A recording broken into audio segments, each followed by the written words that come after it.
اسوأ تنظيم كاس عالم في التاريخ. تقولي في التاريخ؟ في التاريخ كله. بصوا يا جماعه، مادام امريكا مش قابله ولا لعيبه ولا حكام ولا مصورين ولا جماهير، احنا رايحين نعمل ايه؟ اصلا كاس العالم بيتلعب هناك ليه؟ يعني انت لو توقيتك مناسب ولا اجواءك مناسبه ولا الارضيه بتاعتك مناسبه، انا مش فاهمه احنا رايحين نعمل ايه بجد. انا مش فاهمه مالها قطر، مالها قطر يا جماعه. ده احنا اتريقنا على المغرب يا جماعه، ده احنا كاس الامم الناس اتريقت على المغرب، قالت لك اصل ما اعرفش مش عارف، مع ان المغرب كانت صارفه وعامله صرف. ده لما الدنيا مطرت كانت عامله صرف، وهي كاس عامله صرف ان درجه الميه الناس اتفاجئت. انا من الناس اتفاجئت ان قلت المطره مطرت الماتش هيتلغي، الدنيا الجماهير نفسها هتغرق. قطر بقى كاس عالم اهو. مالها قطر، مالها قطر. كانت عامله تنظيم ولا اروع، يعني كان كل فوق بيوصل، كل منتخب عارف رايح فين، الفندق بتاعه ومش عارفه رايح يتمرن فين، ولا والله العظيم ملاعب ولا اروع. على فكره المغرب برضو كانت عامله كاس ولا اروع. العب ليه في امريكا؟ يعني في لعيب عراقي اسمه ايمن حسين، المفروض نجم المنتخب العراقي، ليه يتحجز 7 ساعات؟ باي وجه حق تحجزه 7 ساعات؟ ليه؟ هو مجرم؟ لعيب نجم منتخب العراق ليه 7 ساعات؟ وبعد اتصالات يخرج. المصور فضل محجوز 12 ساعه، مصور العراقي، يعني المنتخب العراقي ملوش حد يصوره، ملوش يعني خالص. عارفين رايح مع نفسه في تليفونات بقى. المصور يتحجز 12 ساعه وفي الاخر تم رفض دخوله. ليه والله؟ يعني قولي ليه، يعني اكسكيوز مي قولي ليه. الحكم عمر ارتان الصومالي رفضوا دخول الولايات المتحده. ليه؟ انا بقى عندي اجابات يا ربي سوري، عندي اسئله من هنا السنه الجايه. ليه؟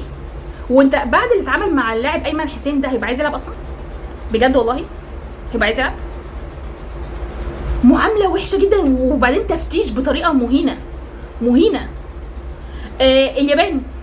اليابان رفضت، بتقولك بتهدد بالانسحاب لان جايبين لهم ملعب انا ما بشوفوش عندنا. والله ما بشوفوش حتى عارفين مراكز الشباب اللي بتطلع على التيك توك او كده، ما بشوفش الارضيه بالطريقه دي. ارضيه بشعه من هنا للسنه الجايه. ايه ده بجد؟ ايه؟ وبعدين هو مين في قامه القوى العقليه يعمل كاس العالم الساعه 4 الفجر 5 الفجر؟ مين بجد؟ مين هيبقى قاعد لك اصلا؟ انا مش فاهمه بجد ايه اللي بيحصل. انا مش فاهمه اصلا ليه بيتلعب هناك، انا مش فاهمه يعني. النرويج هالاند قال لك انا مش عارف العب بسبب الرطوبه، مش عارف ياخد نفسه. اللعيبه هناك مش عارفه تاخد نفسها، عندها حق. انا عايزه افهم حاجه، هو اصلا كميه عواصف، على فكره الجو لامريكا زي الزفت، جوها وحش جدا، فالجو نفسه مش مناسب. كل شويه اصل لك احنا هنوقف الماتش اصل في عاصفه داخله علينا. انت بتثبت لي انك عندك اجهزه ارصاد متطوره، انا اروح العب عندك ليه اصلا؟ احنا عندنا يا جماعه والله الاجواء مناسبه نوعا ما. يعني هقول لك، يعني مثلا قطر عندنا كاس العالم عدى وكان تحفه، وفي فكره كل الاجانب حتى شكروا فيه، يعني اللي ما لهمش مصلحه الاجانب شكروا فيه، ما قالكش ان حد ليه مصلحه، كل الناس شكرت فيه بالتنظيم والاداره والجوده خالص. ايه يا جماعه اللي بيحصل ده؟ وبعدين مين هيدخل تذكره الفاينل ب $6000؟ مين عشان يحضر الماتش النهائي هيدفع $6000 بجد والله؟ مين ليه اصلا؟ وعلى فكره الاجانب عندها الدولار دولار، يعني ما يدفعوش قرش كده كمان. ففي ايه؟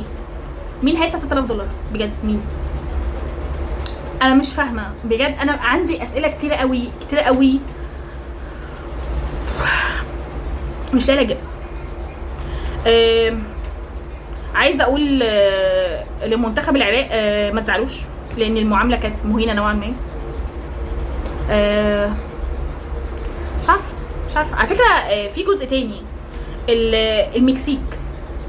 المكسيك برضو ليه اصلا العب كده؟ ليه ما يلعبوش في دوله واحده بجد كاس العالم، وتبقى دوله هاديه واجواءها هاديه؟ يعني بيقول لك ان في منتخب كان نازل في المكسيك تفتيش ذاتي وطيارات فوقيه عشان ما يحصلوش حاجه. في يا جماعه الحرب العالميه الثالثه، انا في ايه بجد؟ انا بتحس ان ده حرب مش كوره، دي كوره ده ماتشات، يعني كام ماتش هنلعبه في دوله وماشيين؟ الموضوع اوفر وتحس ان في لود غريب. انا حاسه ان اللعيبه كده وهي ماشيه رايحه تلعب تودع اهلها، يعني في باي بقى كده، انا بودع اهلي عشان انا رايح الحرب.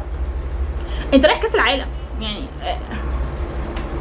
انا مش فاهمه مش عاجبني التنظيم، مش عاجبني المعامله، مش عاجباني الاجواء، مش عاجبني الحر، مش عاجبني التذكره، سعر التذكره، مش عاجبني ان في حكام رفض دخولهم، في منتخبات اتعاملت معامله وحشه، مش عاجبني، في حاجات كتير مش عاجباني. ومعرفش اصلا هيطلع كاس عالم حلو ولا لا. على فكره هو كده كده هيطلع كاس عالم زي الزفت.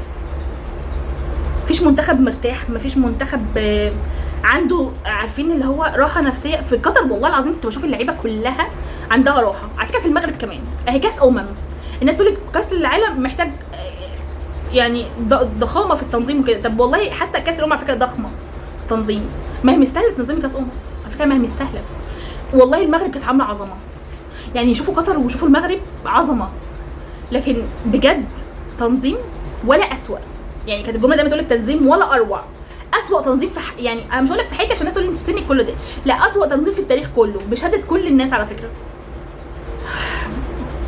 لهم الله المنتخبات، وما اعرفش انا اصلا مش متفائله بكاس العالم ده، مش متفائله بيه، وفكره من دلوقتي مش عاجبني،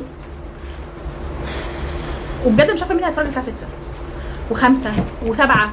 مين هيتفرج الكلام ده؟ مش عارفه هم عاملينها لمين، و6000 دولار و3000 دولار الفاينل 6000 ومش عارفه السيمي فاينل مش عارفه 3000. مين هيدفع كل ده؟ يعني ربنا معانا والله العظيم بجد في الفتره اللي جايه اللي هنشوفها دي. وانا كنت مستنيه كاس العالم واكسه على وكستي والله العظيم. بس